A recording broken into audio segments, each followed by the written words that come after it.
50s में पाकिस्तान ने बहुत मेहनत करके जियोपॉलिटिकली अपने आप को स्ट्रेंथन किया था, और तभी इंडिया बहुत ही आराम से रिलैक्स वे में, तभी भी आरएसएस ने एक रिजोल्यूशन निकाला था।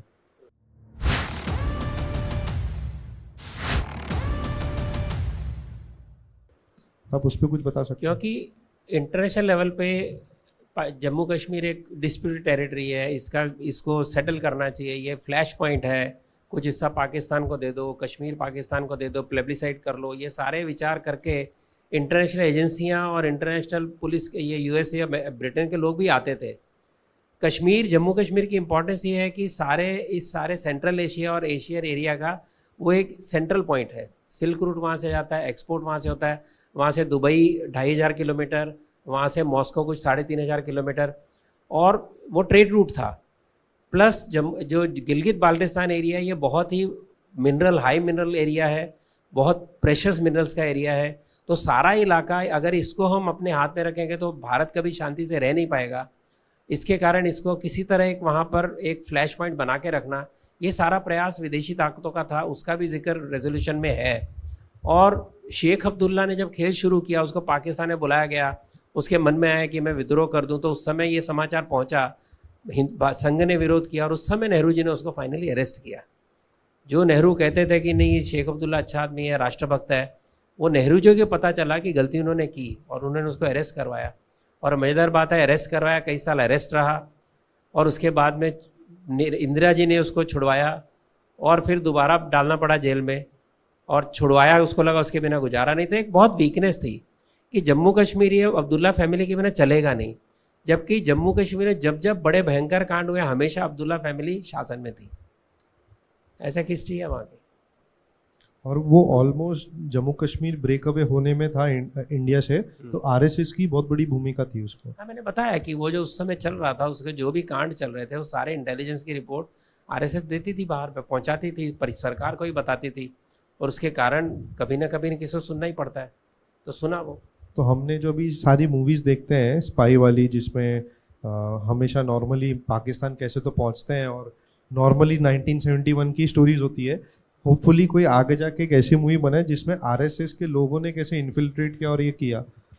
अभी ऐसी मज़ेदार बात है कि जब हम बात करते हैं रिफ्यूजी, जब पाकिस्तान पार्टीशन के समय काम किया, स्वयं की जाने गई, मैं जानता हूँ कि मेरे परिवार में ऐसे लोग हैं। अच्छा। मेरे मामा जी, जब ये अमृतसर में दंगे हो रहे थे, मेरे मामा जी भी तलवार लेके निकले थे, संघ के स्वयंसेवक थे, और लाशों के ढेर में छिपे रहे कई घंटे, इसके लिए बच गए।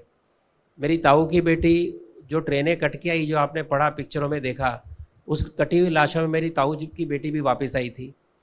मेरे ससुर जो थे वो संघ के स्वयंसेवक थे, उन्होंने भी पार्टीशन से बहुत काम किया। उनके दादाजी मेरी शादी के बाद भी, 1981 में मेरी शादी हुई, उसके बाद भी उसको सुनाते थे, भीमदेव तूने घर का कुछ ख्याल नहीं रखा, सब कुछ वहाँ छोड़ आया, परिवार की चिंता नहीं की, तू तो बिल्कुल बेकार निकला। उनके पिताजी तब ताने मारते थे।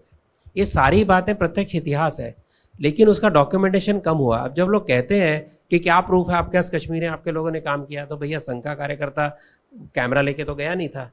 गांधी जी तो डांडी मार्च लेके निकलते थे तो पहले कैमरामैन आते थे पहले से, और जब कांग्रेस के एडिशन होते थे तो सारे विदेशी भी सारे कैमरामैन आते थे, संघ के लिए तो कोई आता नहीं था। और जो संघ की भूमिका थी, जैसे गुरुजी की भूमिका थी, फिर भी जो पुस्तकें बनी उसके अंदर आई विटनेस जो अकाउंट है उसके अंदर उनका नाम है, उन्होंने सब बताया, उसका भी जिक्र है। इनफैक्ट अभी पांचजन्य ने 1-2 महीने पहले एक पुस्तक निकाली है, और उनका विशेष अंक आया था जिसके अंदर उस समय के सर्वाइव जो हुए रिफ्यूजीज़, ऐसे 300 लोगों के साथ उन्होंने वीडियो के एविडेंस खड़े किए हैं, और वीडियो को बाद में किताबों में भी डाला है, QR कोड दिया जिसके अंदर आप वो एक्चुअल वीडियो भी देख सकते हैं।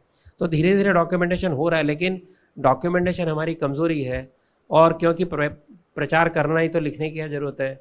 जिन्होंने किताब लिखी अपने शौक़ से लिखी, लेकिन फिर एविडेंस खड़े करना, एविडेंस निकालना, ये अपने मुश्किल थी। पटना के अंदर संघ के 2 स्वयंसेवक, वहाँ पर जब 1942 में झंडा चढ़ाया तिरंगा, तो 2 गोलीकांड में स्वयंसेवक मरे।